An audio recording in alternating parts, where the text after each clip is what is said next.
செய்யக்கூடியவர்கள் தன்னுடைய வாரிசை விவசாயத்தில் ஈடுபட செய்வதற்கு யோசிக்கின்றார்கள். காரணம், லாபம் இல்லை, பிரச்சனை பிரச்சனை பிரச்சனை, விவசாயம் என்றால் பிரச்சனை என்று ஆகியிருக்கக்கூடிய இந்த சூழ்நிலையில் அரசாங்கம் இந்த சூழ்நிலையை மாற்றுவதற்கான சூழ்நிலையை உருவாக்க வேண்டும். அக்ரிபிரனர் இன்னைக்கு அதாவது அக்ரிகல்ச்சர் ரிலேட்டட் பிசினஸ் நிறைய ஆரம்பிக்கக்கூடிய வாய்ப்பு இருக்கின்றது. அதையும் நீங்கள் செய்ய வேண்டும். விசைத்தறி தொழில் நிறைய பொள்ளாச்சி சட்டமன்றத்தில் இருக்கின்றது. அவர்களுக்கு இருக்கக்கூடிய பிரச்சனையும் பார்க்க வேண்டும். கோவை மெட்ரோ ரயில் திட்டம், அதை பற்றி எந்த ஒரு அறிவிப்பும் இல்லாதது வருத்தம் அளிக்கின்றது. அதே போல பொங்கலுக்கு வேஷ்டி வரும் சேலை வென்றும் என்று காத்திருப்பவர்களுக்கு அந்த நூலுக்கான டெண்டர் மே மாதத்தில் விடப்பட்டிருக்க வேண்டும் என்று கூறுகின்றார்கள். அதையும் நாம் கருத்தில் கொள்ள வேண்டும். அதையும் தாண்டி முதலமைச்சர் எப்பொழுதுமே சொல்வார், குழந்தை மற்றும் இளைஞர்கள் நலன். குழந்தைகளும் இளைஞர்களும் நல்வழிப்படுத்த வேண்டும். இன்னைக்கு ட்ரக்குக்கு போகக்கூடாது, போதைக்கு அடிமையாக கூடாது என்று சொன்னால் அமைச்சர் அவர்கள்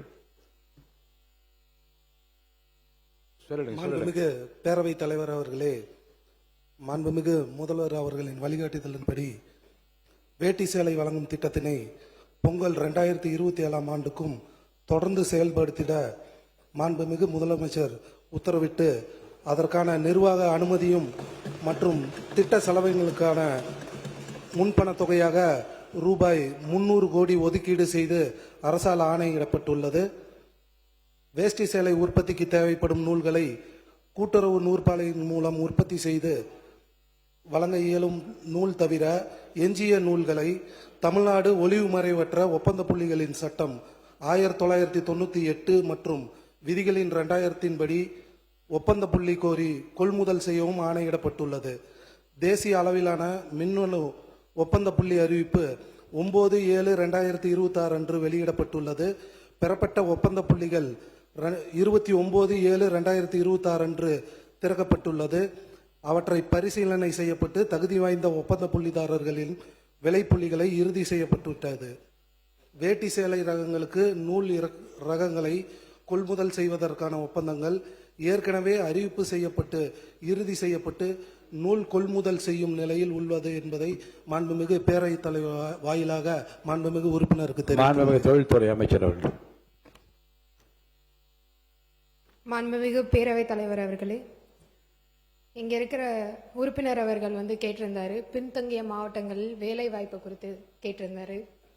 இதை அறிந்த நமது மாண்புமிகு முதலமைச்சர் அவர்கள் அன்றே தன்னுடைய வாக்குறுதியில் வெற்றி தமிழகம் மிஷன் டாக்குமெண்ட் பின்தங்கிய மாவட்டங்களுக்கு வேலை வாய்ப்பை உருவாக்குவோம் என்று சொல்லியிருந்தார்.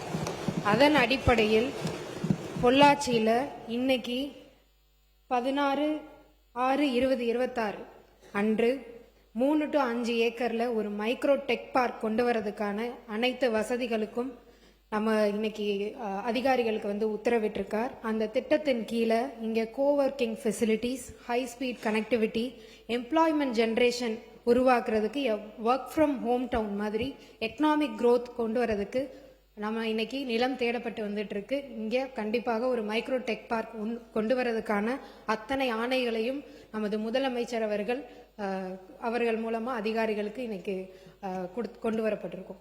நன்றி. மாண்பு உறுப்பினர் சீக்கிரமா நன்றி சொல்லி முடிக்கலாம். அமைச்சர் பெருமக்களுக்கு நன்றி. அதே போல குழந்தைகள் மற்றும் இளைஞர் நலன் நான் சொன்னேன்.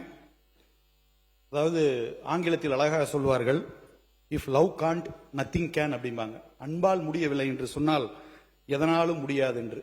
இன்னைக்கு மெயினா அந்த ட்ரக்குக்கு போறது இதெல்லாம் பார்த்தீங்கன்னா அந்த அன்பு என்ற ஒற்றை சொல்லுக்கு இயங்கக்கூடிய குழந்தைகள் அதிகமாக செல்வதாக புள்ளி விவரங்கள் கூறுகின்றன. அப்படி காஸ் அண்ட் எஃபெக்ட் அப்படின்னு சொல்லுவாங்க. ட்ரக்குக்கு அடிமையானதுக்கு அப்புறம் போய் ட்ரீட் பண்றது, வழிநடத்துறது அப்படின்னு சொல்றது எஃபெக்ட் தான். காசு என்னன்னு பார்த்து அதுல நம்ம வேலை செய்யணும். பொள்ளாச்சி சட்டமன்றத்தில் அருகில் இருக்கக்கூடிய ஆழியார் வேதாத்ரி அருவி திருக்கோயில் என்று இருக்கின்றது. அதே போல சென்னையில், அதாவது நான் அறிந்த அனுபவப்பட்ட 2 விஷயங்களை சொல்கின்றேன். இன்ஃபினிட்டிசம் என்ற ஒரு லைஃப் சயின்ஸ் ப்ரோக்ராம் இருக்கின்றது. நாங்கள் ஒவ்வொரு கிராமத்தில் இருக்கக்கூடிய குழந்தைகளை எடுத்து அந்த 2 பயிற்சிகள், ஆழியார் அருவி திருக்கோயில் பயிற்சியும் இன்ஃபினிட்டிசம் பயிற்சியும் கொடுப்பதன் மூலமாக நூற்றுக்கணக்கான குழந்தைகள் வாழ்க்கையில், பெண்கள் வாழ்க்கையில் ஒரு மறுமலர்ச்சியை ஏற்படுத்தி இருக்கின்றோம். அது போன்ற விஷயங்களை அரசு முன்னெடுத்து குறிப்பாக அரசு பள்ளியில் பயிலக்கூடிய மாணவர்களுக்கு பள்ளிக்கல்வி அமைச்சர் மூலமாக நான் சொல்கின்றேன். ஏன்னா சட்டத்தாலோ நம்முடைய தண்டனைகளாலோ கண்டிப்பாக மது பழக்கத்தையோ போதை பழக்கத்தையோ ஒழிக்க முடியாது. இது போன்ற சில விஷயங்களை முன்னெடுப்பதற்கு பொள்ளாச்சி சட்டமன்ற உறுப்பினராக நான் தயாராக இருக்கின்றேன். எங்களுடைய தொகுதியை ஒரு மாடல் தொகுதியாக எடுத்துக்கொண்டு இது போன்ற விஷயங்களை செய்தால் கண்டிப்பாக தமிழகமும் ஒரு மாற்றத்தை உருவாக்க முடியும் என்ற அந்த நம்பிக்கை எனக்கு இருக்கின்றது. அதே போல ஒரு கோரிக்கை மறந்துவிட்டேன், விவசாயிகள் கோரிக்கை. பட்டியலில் உள்ள ஆடுகளை இன்னைக்கு நாய்கள் அதிகமாக கடிபிடித்து விடுவதால் இழப்பீடுகள் ஏற்படுது. அதற்கு இழப்பீடு கொடுப்பதோடு மட்டுமல்லாமல் அந்த திருநாய்க்களை பிடிப்பதற்குண்டான திட்டத்தையும் வகுக்க வேண்டும் என்று இந்த நேரத்தில் கூறிக்கொள்கின்றேன். பொள்ளாச்சி ஒரு பெரிய டூரிசம் ஹப்.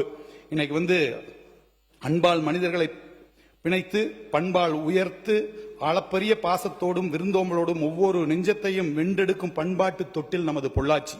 தென்றல் தாளாட்டும் தென்னஞ்சோலைகளும் பசுமை போர்த்திய தேயிலை தோட்டங்களும் பனிமூட்டம் கொண்ட மலைச்சாரலும் வன விலங்குகளின் இயற்கையான வாழ்விடங்களும் நிறைந்த இந்த மண்ணிற்கு பன்னாட்டு தரத்திலான கட்டமைப்பு வசதிகளையும் சூழலியல் சுற்றுலா திட்டங்களை மெக்கோ டூரிசம் நாம் ஒருங்கிணைந்து வழங்கினால் உலக சுற்றுலா வரைபடத்தில் பொள்ளாச்சியும் வால்பாறையும் முதன்மையான இடத்தை பிடிக்கும் என்பது உறுதி.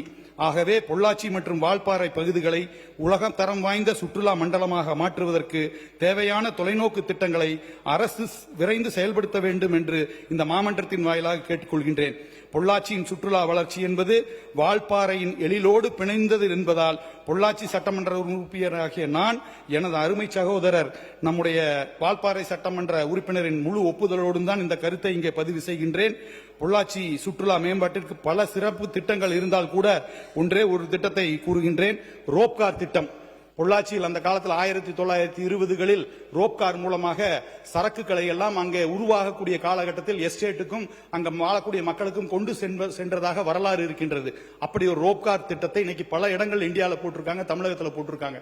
அப்படி ஒரு திட்டத்தை இங்கு உருவாக்கினால் 40 கொண்டை ஊசி வளைவுகளை கொண்ட அங்கு செல்வதற்கு 40 நிமிடமாகும். சுற்றுப்புற சூழல் பாதிக்காது. வெளிநாடுகளிலிருந்து பயணிகள் அங்கு வரக்கூடிய அந்த வாய்ப்பு இருக்கின்றது. பொருளாதாரம் வளரக்கூடிய வாய்ப்பு, அரசாங்கத்திற்கு வருமானம் ஈட்டி கொடுக்கக்கூடிய இந்த திட்டத்தை உடனடியாக நீங்கள் செய்ய வேண்டும் என்று கேட்டுக்கொண்டு கடைசியாக நன்றியாக இன்றைக்கு இந்திய துணைக்கண்டத்தில் உள்ள அனைத்து மாநிலங்களுக்கும் முன்னோடியாக வளர்ச்சி பாதையில் தமிழ்நாடு ஒரு முன்னணி மாநிலமாக திகழ்கின்றது என்று சொன்னால் அது தற்செயலாக நடந்த ஒன்று அல்ல.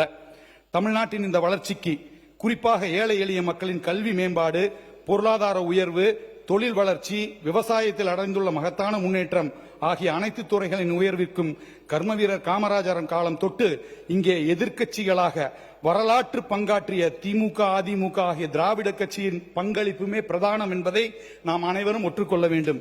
கடந்த 60 ஆண்டு காலமாக தமிழகத்தை ஆட்சி செய்தவர்கள் இந்த மண்ணை சமூக நீதி பூமியாகவும் தொழில் நலமிக்க மாநிலமாகவும் செதுக்கி இருக்கின்றார்கள் என்பதை யாராலும் மறுக்கவோ மறைக்கவோ முடியாது.